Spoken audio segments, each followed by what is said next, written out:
ஆனால் எங்களுக்கு தெரியாத உத்கஜனை யார் அழித்ததென்று. ஏனென்றால் நாங்கள் பூஜை செய்து கொண்டிருந்தோம். எங்கள் கண்களும் மூடப்பட்டிருந்தன. அதனால் நாங்கள் பார்க்கவும் இல்லையே.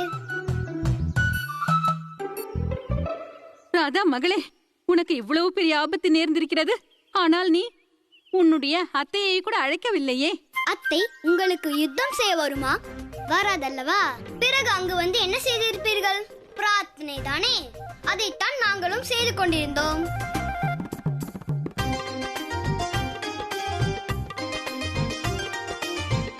ராதா, நீ பிரார்த்தனை செய்து கொண்டிருந்தாய். கண்ணனும் பலராமனும் என்ன செய்தார்கள்? மாமா, இவர்கள் எதுவும் செய்வதற்கு முன்னரே அன்னை லட்சுமி தேவி என் பிரார்த்தனையை ஏற்றுக்கொண்டார். அவர்தான் அசுரனையும் அழித்து விட்டார். அதற்கு பிறகு இவர்கள் செய்வதற்கு ஒன்றும் இல்லை.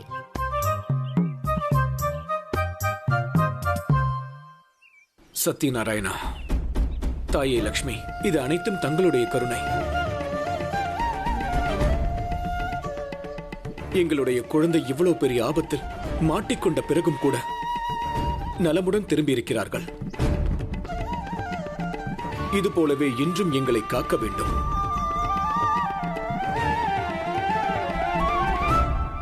அலம்பாசூரா, கம்சா, எனது நண்பனே, எப்பொழுது நீ அழைப்பாய் என்று நான் நீண்ட காலமாக காத்துக் கொண்டிருந்தேன். எனது நண்பனே, எனது நண்பனே, தாதின் திந்தா தாதின் திந்தா தாதின் திந்தா. என்னவாயிற்று எனது நண்பனே? உனது பிள்ளை பருவத்து நண்பனுடன் ஆடல் புரிய மாட்டாயா? தகடதங் தகடதங் தகட தகட தகட தகட தகட தகட தகட தங்கம். நீண்ட காலமாக என்னை காத்திருக்க செய்து விட்டாய். தனது பிள்ளை பருவத்து நண்பனை யாராவது இப்படி மறந்து போவார்களா? இரக்கமற்றவனே, இப்பொழுது ஏன் மௌனம்? பேசு. உனது பிள்ளை பருவத்து நண்பனிடம் நீ என்ன கேட்கப் போகிறாய்? நான் என்ன செய்ய வேண்டும் உனக்காக? பேசு நண்பனே. கோகுலத்தில் எனது எதிரி ஒருவன் இருக்கிறான். அவனை பல வருடங்களாக தேடுகிறேன். அதனால் தான் உன் பிள்ளை பருவத்து நண்பனை நீ மறந்திருந்தாயா? ஒன்றை நினைவில் கொள் நண்பனே, உன்னை சந்திப்பதற்கு இதுதான் சரியான தருணம். நீ என்னுடைய எதிரியை தேட வேண்டும். தாதா தின்னா தாதா தின்னா தாதா தின்னா தா. எனது நண்பன் கம்சனே, நான் உனக்காக எதுவும் செய்வேன் தெரியுமா? ஆனால் நீ உனது எதிரியின் விவரங்களை பற்றி என்னிடம் கூறு. நீதான் அதை கண்டுபிடிக்க வேண்டும். கோகுலத்தில் இருக்கும் அந்த சிறுவன் யார் என்று. அவன் உடலற்ற உத்கஜனையை அழித்து விட்டான். தின் தின் தின் தின் தின் தின் தின் தின் தா. நண்பன் கம்சனே, சோகம் வேண்டாம். சிரித்திரு, மகிழ்ந்திரு, நடனம் புரிந்திடு. செல் செல் செல் நண்பனே. நான் கண்டுபிடித்து சொல்வேன் அந்த உத்கஜனை அழித்தவனை பற்றி. நானே கண்டுபிடிப்பேன்.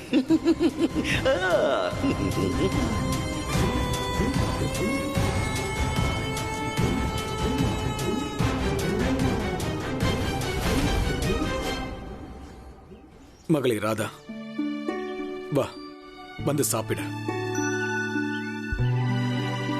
கண்ணா, உனக்கு அசுரனை பற்றி முன்பே தெரிந்திருக்கும் பொழுது அதை பற்றி ஏன் கூறவில்லை? அம்மா, அது பலராமன் அண்ணனிடம் இருப்பது போல உன்னிடம் பயிற்சி கட்டை இல்லை அல்லவா?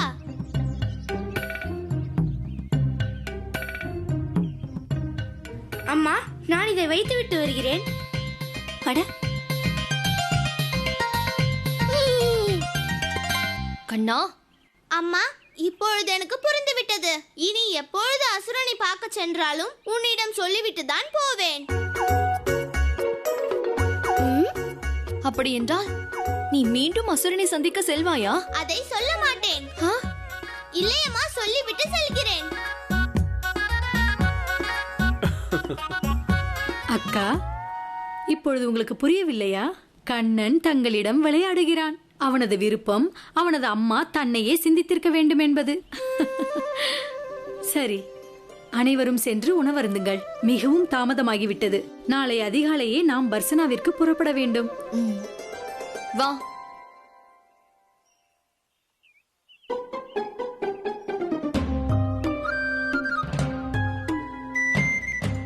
கோபிகையே, நன்மை நடந்திருக்கிறது. உனக்கு ஒன்றும் ஆகவில்லை. இல்லை என்றால் உன்னை பற்றி நினைத்து 1,00,000 பசுக்கள் கவலை அடைந்திருக்கும். இடையனே, எங்கள் பசுக்கள் என்றும் துக்கம் அடையாது.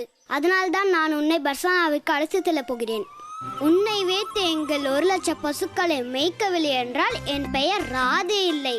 கோபிகையே, நான் உங்கள் வீட்டு பசுக்களை மேய்த்து விடுவேன். ஆனால் அதன் பின் அது வீடு திரும்பவில்லை என்றால் அதன் பின் நீ அனைவரிடமும் என்ன சொல்லிக் கொண்டு திரிவாய்? எனது அப்பாவிடம் 1,00,000 பசுக்கள் இருந்தன, இப்பொழுது இல்லை என்றா? போக்கிரி கண்ணா, நீ அதிகமாக பேசுகிறாய்.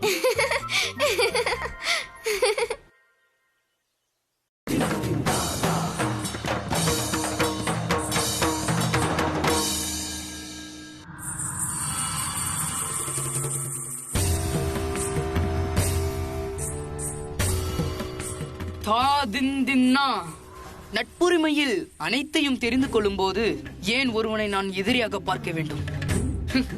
கண்ணா, இப்பொழுது நான் அறிந்தே தீருவேன். யார் அந்த உடலற்ற உட்கஜனை கொன்றதென்று, யார் அது நான் தேடும் கம்சனின் எதிரி என்று. எனது அன்பு மனைவி அஸ்தியே,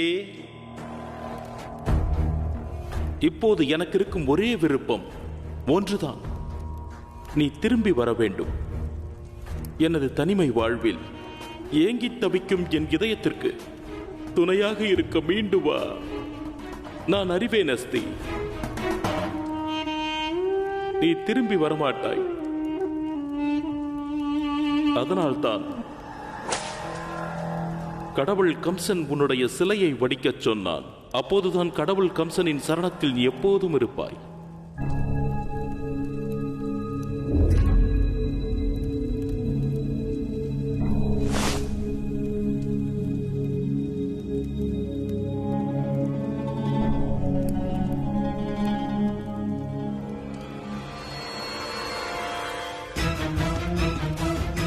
என்னது அஸ்தி, இவ்வளவு அவலட்சணமாக?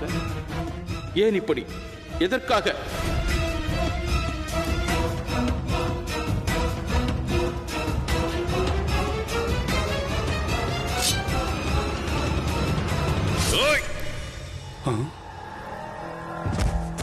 உங்கள் மனதில் அன்பின் பாவம் இல்லாத போது உங்களால் எப்படி அஸ்தியின் உண்மையான உருவத்தை வடிக்க முடியும்?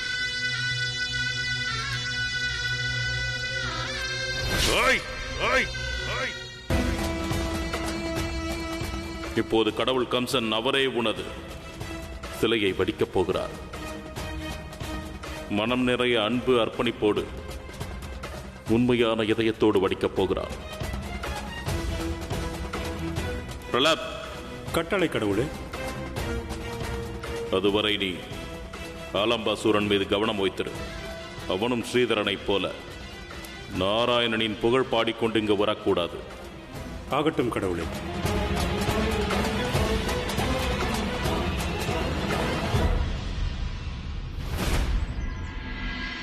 சகோதரா நந்தா, நானும் ஏதோ ஒரு விதத்தில் கோகுலம் வந்து சென்று கொண்டிருக்கின்றேன்.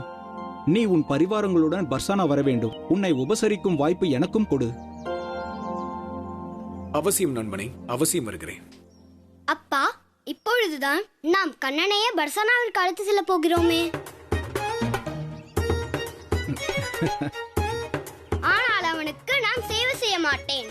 மாறாக நம் வீட்டு பசுக்களை மேய்க்க போகிறான். ஏனென்றால் அவன் எனது கண்ணன். இடையனே, இடையனே, எங்கே போய்விட்டாய் நீ? ராதா கிளம்பி விட்டாள். ஆனால் நீயோ தாமதப்படுத்திக் கொண்டிருக்கிறாய்.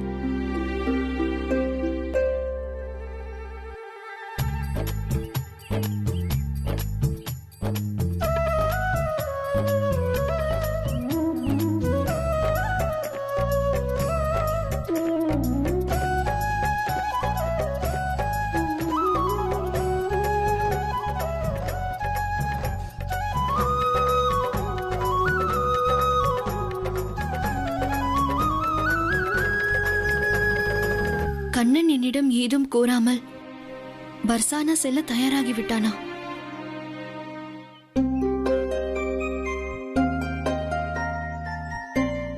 இடையனே, நீ வந்து விட்டாய் சரி. ஆனால் இந்த மாதிரி கோலத்தில் வருகிறாயே இடையனே? கோலம் அல்ல, இவை யாவும் எனக்கு தேவையானவை கோபிகையே. இந்த மண்பானையில் எனது அம்மாவின் அன்பும் வெண்ணையும் நிறைந்திருக்கிறது. நானோ உன்னுடன் பர்சானாவிற்கு வருகிறேன் கோபிகையே. அங்கு எனக்கு வெண்ணெய் கிடைக்காது அல்லவா? அதனால்தான் என்னுடன் இவை அனைத்தையும் சுமந்து வருகிறேன். எனது கண்ணன் பர்சானாவிற்கு புறப்பட்டு விட்டானா? சரிதான் இடேனே. உனக்கு பர்சானாவில் வெண்ணெய் கிடைக்காத வரையில் நீ இந்த கோகுலத்து வெண்ணெயை நன்றாக சாப்பிட்டுக் கொண்டிருக்கலாம். அத்தை, இதற்காக நீங்கள் கவலைப்பட வேண்டாம். இன்னும் சிறிது நாட்கள் தான். அதற்கு பிறகு கண்ணனிற்கு பர்சானாவின் வெண்ணெய் பிடித்துவிடும் பாருங்கள். இடேனே, போதும் கோகுலத்தில் உனது லீலைகள். இப்பொழுது பர்சானாவிற்கு வந்து வேலை செய்வதை கற்றுக்கொள்.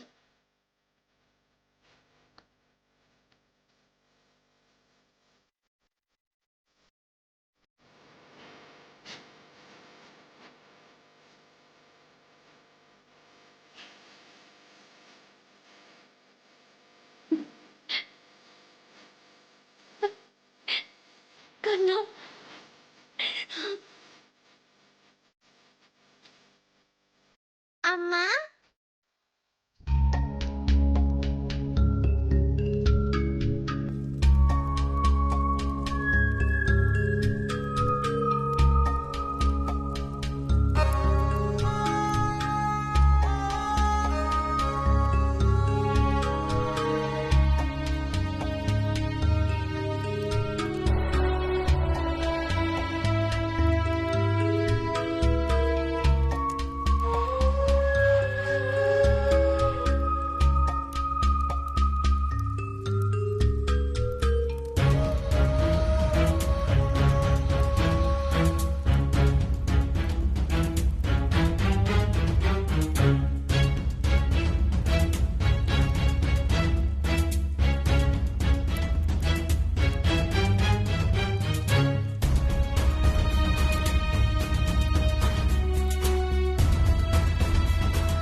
எனது அன்பு மனைவி அஸ்தியே, நான் எனது இதயத்தின் பாவங்களை இந்த சிலையில் வடித்திருக்கிறேன். எவ்வளவு உயிர்ப்பாக அழகாக வந்திருக்கிறது உன்னுடைய உருவம்.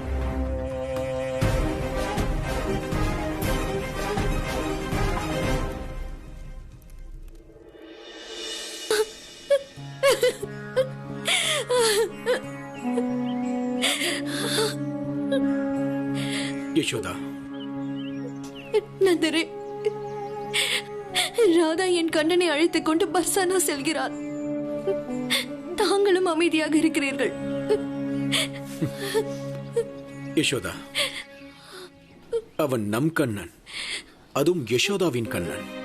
உனக்கு என்ன தோன்றுகிறது? யாராவது அவனை அவன் தாயிடமிருந்து பிரிக்க முடியுமா என்ன? அம்மா,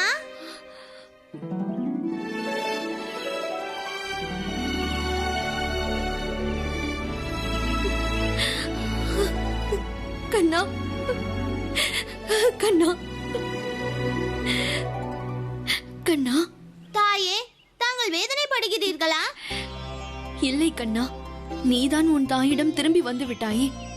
இனி நான் எதற்கு வேதனை கொள்ள வேண்டும்? இல்லை அம்மா, திரும்பி வந்ததின் காரணம் நான் உங்களிடம் இறுதியாக விடை பெற்று செல்வதற்காகத்தான் தாயே.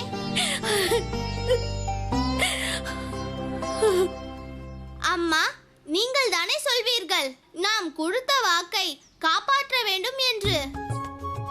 அதைத்தான் நானும் செய்து கொண்டிருக்கிறேன் தாயே. கண்ணா, உனது வாக்கை காப்பாற்றுவதற்காக இந்த தாயின் நிலையை பற்றி நீ ஒரு முறை கூட யோசிக்கவில்லையா? இதில் யோசிக்க என்ன இருக்கிறது? நான் தான் நன்கு அறிவேனே. நீ இங்கு கோகுலத்தில் வேதனையுடன் இருப்பாய், நான் அங்கு பர்சானாவில் இருப்பேன். ஆனால் அதற்காக நாம் என்ன செய்ய முடியும் அம்மா? ராதை தான் அதை புரிந்து கொள்ள வேண்டும். சரிதானே அம்மா? கண்ணா, அம்மா, நீ இப்படியே அழுது கொண்டிருந்தால் ராதை என்ன நினைப்பாள் சொல்லுங்கள்? நாம் எவ்வளவு துக்கமாக இருந்தாலும் அது நமது விருந்தாளி ராதைக்கு தெரியவே கூடாது தாயே. நாம் அவளுக்கு கொடுத்த வாக்குக்காக எவ்வளவு கஷ்டப்படுகிறோம் என்று தெரியக்கூடாது.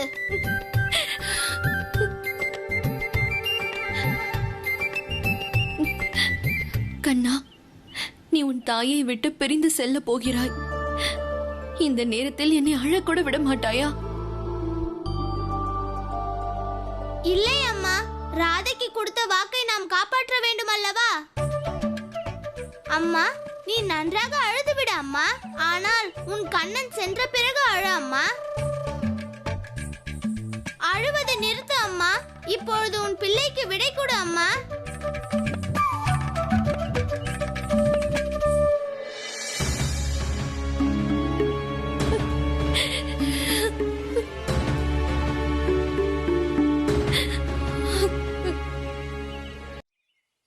கோபிகையே, எனது அம்மாவின் அன்பும் துக்கமும் என்னை தடுப்பதற்கு முன்னால் இங்கிருந்து என்னை பர்சானாவிற்கு அழைத்து சென்று விடு.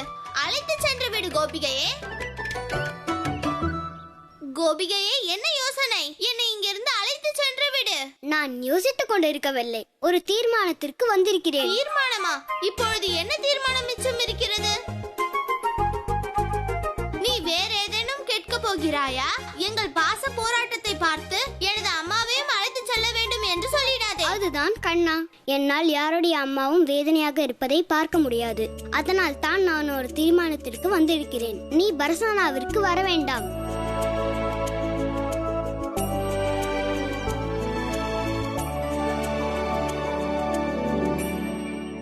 கோபிகையே, நீ என்ன சொல்கிறாய்? நீ எங்கள் துக்கத்தை பார்த்து உனது தீர்மானத்தை மாற்றாத கோபிகையே. நானும் எனது அம்மாவும் எதையும் சகித்துக் கொள்வோம். அதனால் நீ என்னை பர்சானாவிற்கு அழைத்து செல். வா கோபிகையே. இடையனே, நான் யார்? ராதா. நான் என்ன தீர்மானம் எடுத்தாலும் எனது விருப்பப்படிதான் எடுப்பேன். மற்றவர் பேச்சை கேட்க மாட்டேன். இப்பொழுது தீர்மானித்தும் விட்டேன். நீ பர்சானா வர வேண்டாம், வர வேண்டாம், வரவே வேண்டாம். நச்சரிப்பு கோபிகையே. தீர்மானம் எடுத்ததோ நீதான், ஆனால் விருப்பமோ என்னுடையது. எனது விருப்பத்தின்படிதான் உனது முடிவும் அமைந்திருக்கிறது.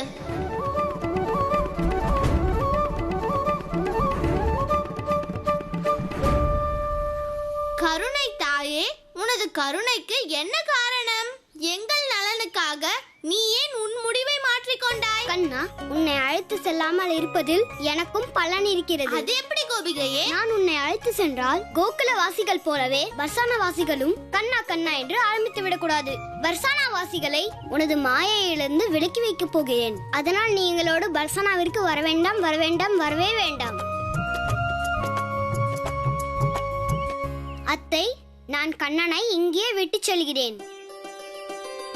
ஆனால் ஒன்றை மட்டும் மறந்து விடாதீர்கள், இவன் எனது கண்ணன், ராதையின் கண்ணன்.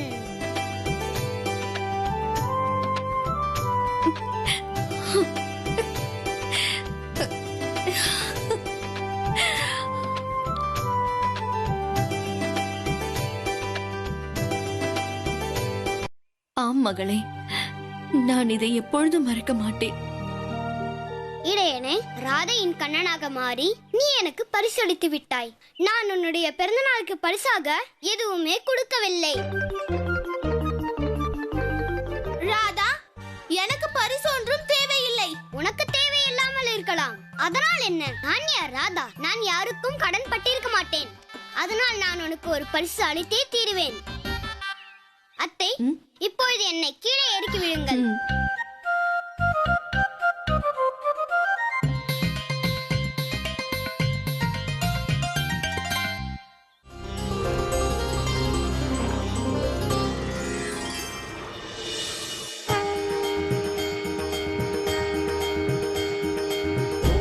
இதோ இடையனே, ராதையின் புல்லாங்குழல். இதை உன்னோடு எப்பொழுதும் வைத்திருக்க வேண்டும்.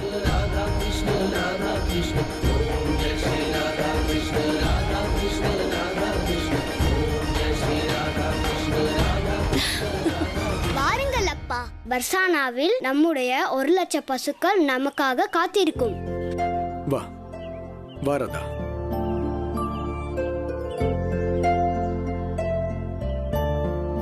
நச்சரிப்பு கோபிகையே, நீ என் அம்மாவை அழ வைத்து விட்டாய் அல்லவா? இப்பொழுது பார், நான் எப்படி உன்னை மீண்டும் மீண்டும் கோகுலத்திற்கு வர வைக்கிறேன்.